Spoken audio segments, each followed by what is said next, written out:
Hello everyone, welcome back to Manas studies. ठीक है, देखिएगा सबसे पहले हमने पढ़ा क्या। ठीक, तो सबसे पहली चीज है रिलेशन।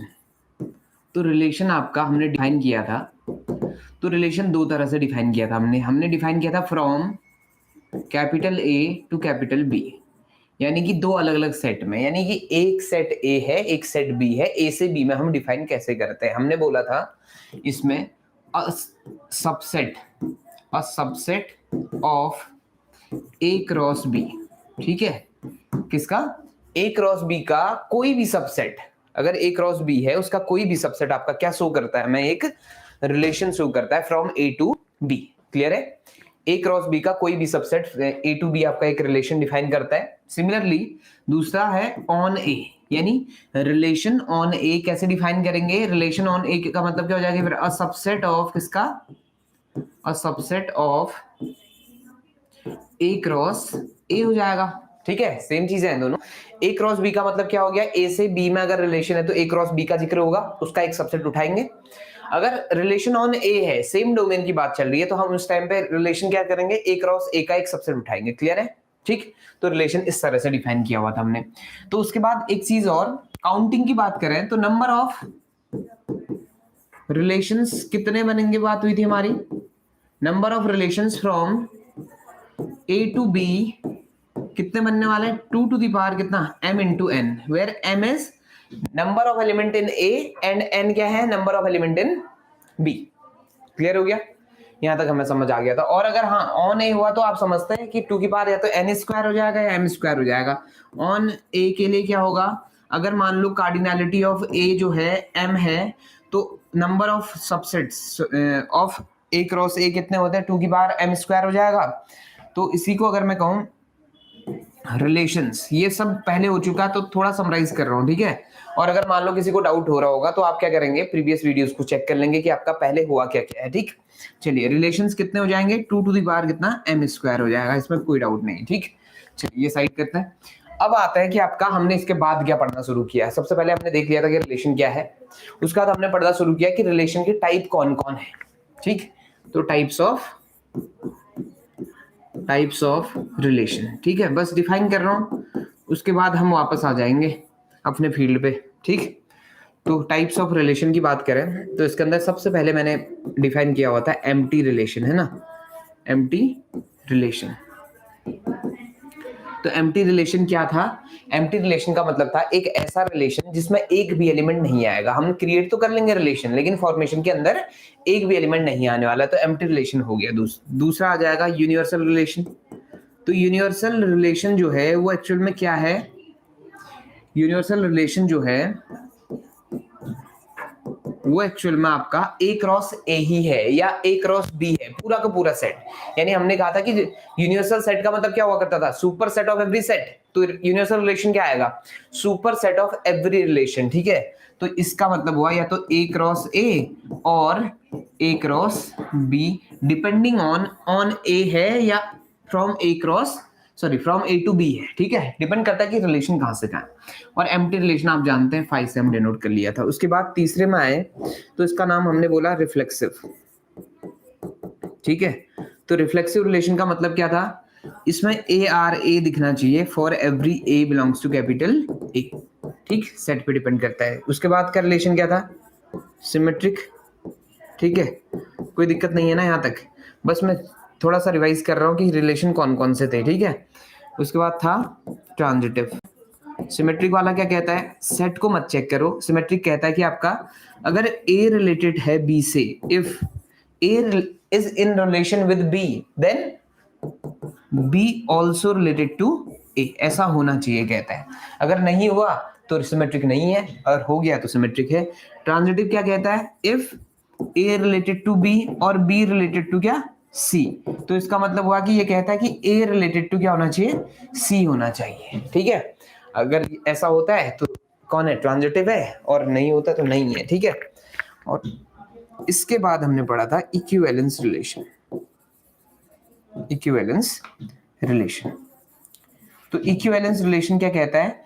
अगर 3 के 3 रिलेशन फॉलो हो जाते हैं, ऊपर वाले ये 3 है, ठीक है, तो हम कहते हैं उसको इक्विवेलेंस रिलेशन, अदरवाइज नहीं कहलाता। ठीक है, यहां तक समझ आ गया था।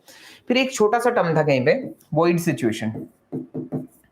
वॉइड सिचुएशन में हमने बात की थी कि अगर इफ कंडीशंस ही एग्जिस्ट नहीं करेंगी तो हमें आगे देखने की जरूरत भी नहीं है। तो वॉइड सिचुएशन क्या कहती है कि आपका अब्सेंस ऑफ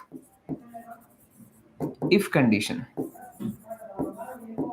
एब्सेंस ऑफ क्या, इफ कंडीशन। तो ऐसे केस में याद रखना है ऑल द इफ कंडीशंस, या ऑल द इफ स्टेटमेंट्स कह सकते हो सिंपली।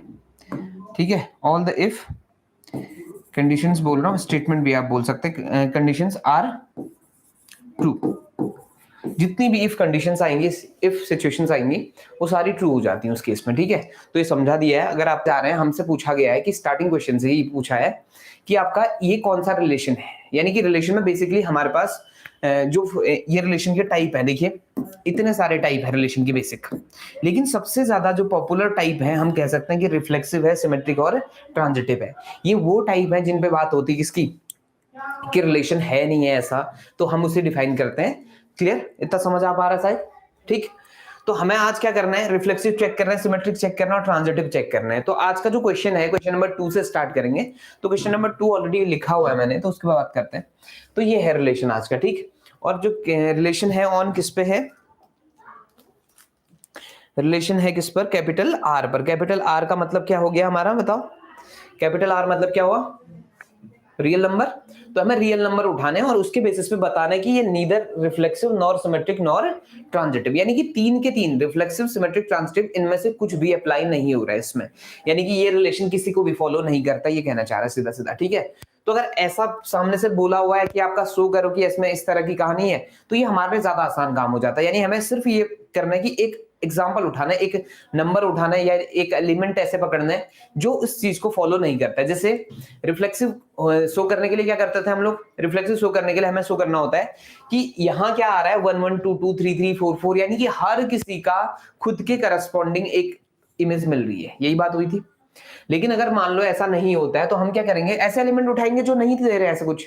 यानी जैसे देखो ये क्या कहता है, देखो ये कहता है कि a जो है लेस देन इक्वल टू है किसके, बी स्क्वायर के, ये कंडीशन है। तो देख लेते हैं, 1 less than equal to 1 square correct है, क्यों, क्योंकि 1 लेस देन इक्वल टू 1 ये तो हम जानते हैं। 2 less than equal to 2 square implies क्या, 2 लेस देन इक्वल टू क्या, 4, करेक्ट है, स्टेटमेंट बिल्कुल सही जा रहा है। ऐसी 3 एंड सो ऑन।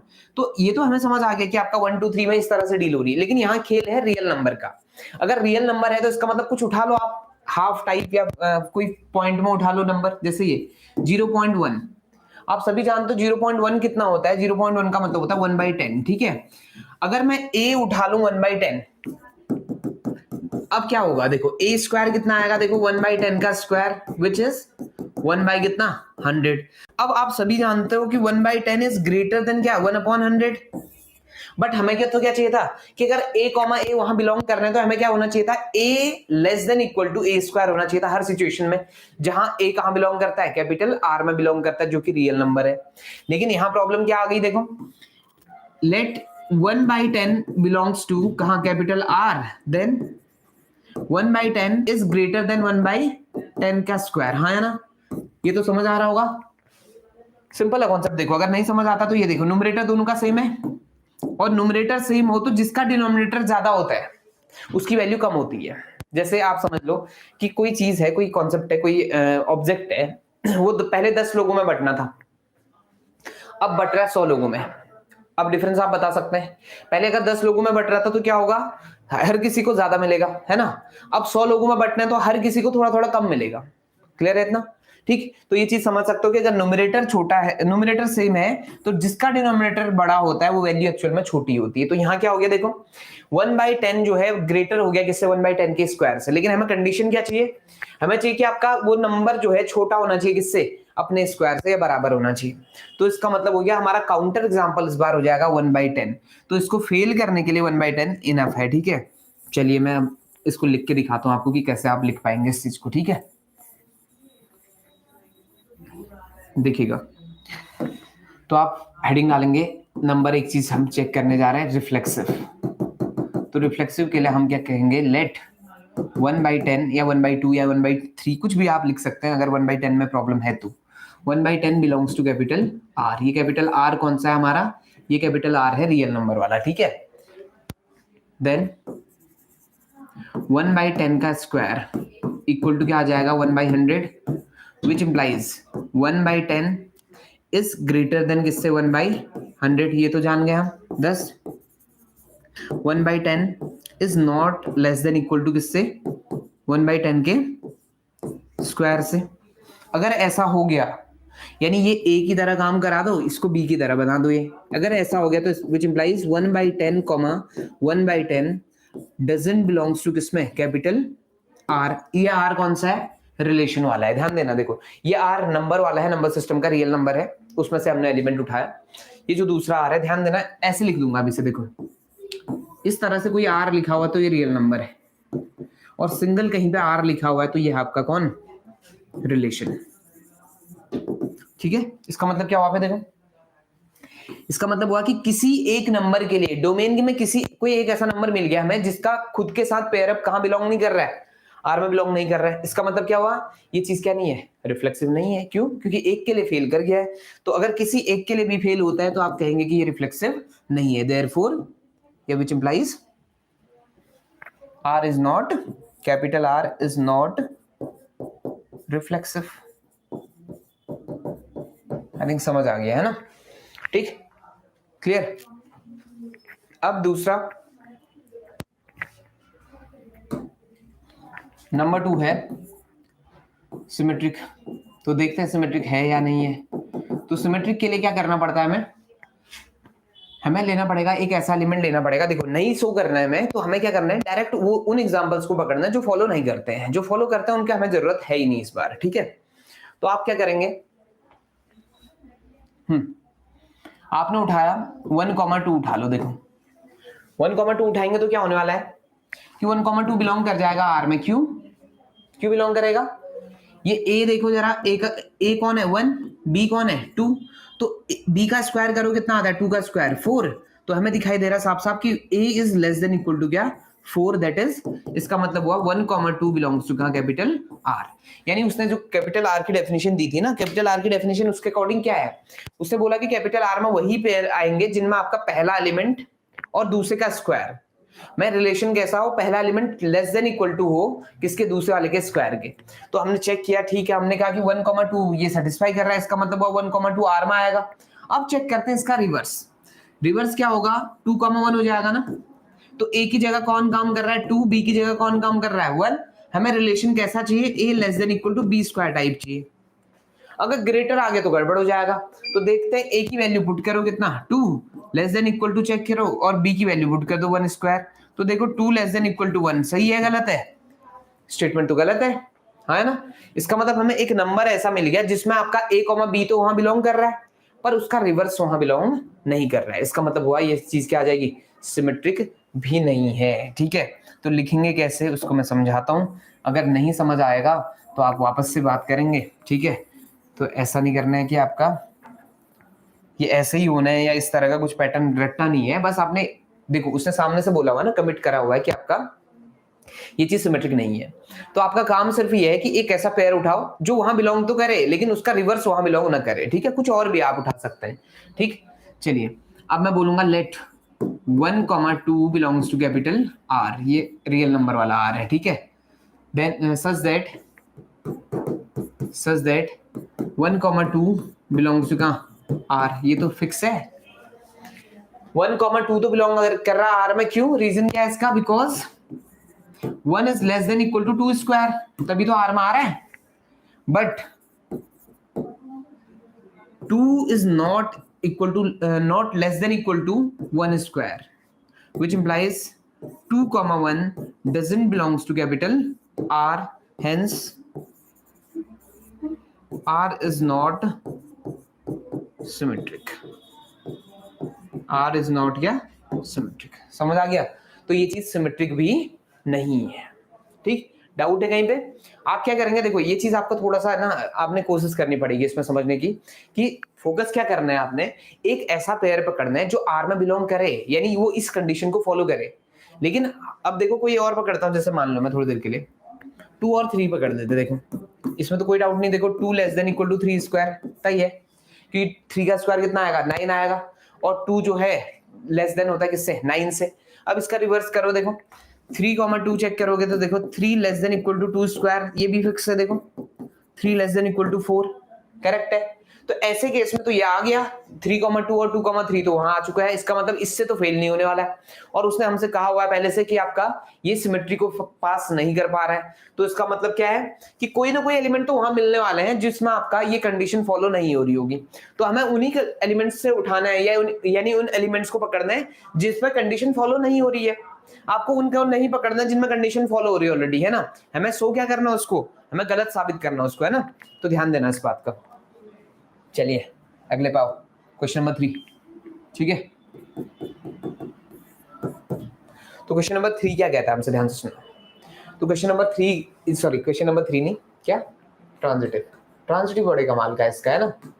तो ट्रांजिटिव में क्या करना आपने, करना क्या होता है बेसिकली, ट्रांजिटिव की डेफिनेशन थोड़ी देर पहले समझाइए, ए आर बी होना चाहिए, बी आर सी होना चाहिए, तो ये इंप्लाई करता है ए आर सी, है ना, यानी अगर ए रिलेटेड है बी से, यानी सिंपली ये ए कॉमा बी और बी कॉमा सी बिलोंग कर रहे हैं अगर कहाँ कैपिटल आर में, तो हमें क्या शो करना है, हमें शो करना है कि ए जो है और सी ये दोनों बिलोंग कर रहे हैं कहाँ कैपिटल आर में, ठीक है, यहां तक समझ आ गया। अब क्या करेंगे, देखो ट्रांजिटिव तो हमें समझ आ रहा है, लेकिन उसके लिए नंबर पकड़ लो, और इससे क्या हुआ है कि आपका वो नंबर भी फॉलो नहीं हो रहा उधर, यानी इसमें भी ट्रांजिटिविटी भी फेल हो रही है, ठीक है। तो देखते हैं ट्रांजिटिविटी कैसे फेल होती है। तो सबसे पहले हमने 2 और 3 पकड़ लिया, ठीक, 2 और 3 पकड़ लिया, 2 का स्क्वायर कितना होता है 3 का स्क्वायर, सॉरी 3 और 2 पकड़ लो, ज्यादा बेटर रहेगा मेरे ख्याल से। देखो ये कुछ और पकड़ सकते हो आप, अगर आपको परेशानी है इससे भी तो कुछ और उठा लो, कोई नया नंबर, ठीक। तो एक नंबर पकड़ लिया 3, एक नंबर पकड़ लिया 2, इतना तो तय है 3 less than equal to 2 square होगा, यानी कि कितना 3 लेस देन इक्वल टू 4 होगा, ये तो फिक्स है ना। इसका मतलब 3,2 बिलोंग्स टू कहां कैपिटल आर। अब हमने ऐसा नंबर पकड़ना है जो 1,2 2,1 बिलोंग्स टू आर टाइप की दे दे चीज है, ठीक है। देखते हैं, जैसे मान लो 2 कौन 2 से बड़ा कोई नंबर उठा लो, या 2 से बड़ा जिसका स्क्वायर आ जाए, ठीक है। 2 से बड़ा अगर नंबर मान लो मैं 4 उठाता हूं थोड़ी देर के लिए, तो 4 का स्क्वायर तो 3 से भी बड़ा होता है, इसका मतलब तो प्रॉब्लम है। अब आपने क्या करना पड़ेगा, ऐसे केस में भी आप फ्रैक्शन को उठाओ, आप फ्रैक्शनल उठा दो जो 2 से छोटा आ जाए नंबर, जैसे 1.2 उठा लो, 1.2 का स्क्वायर कितना होगा, ये आपका 2 से कम होगा, तो मत उठाओ 1.2, चेंज करो।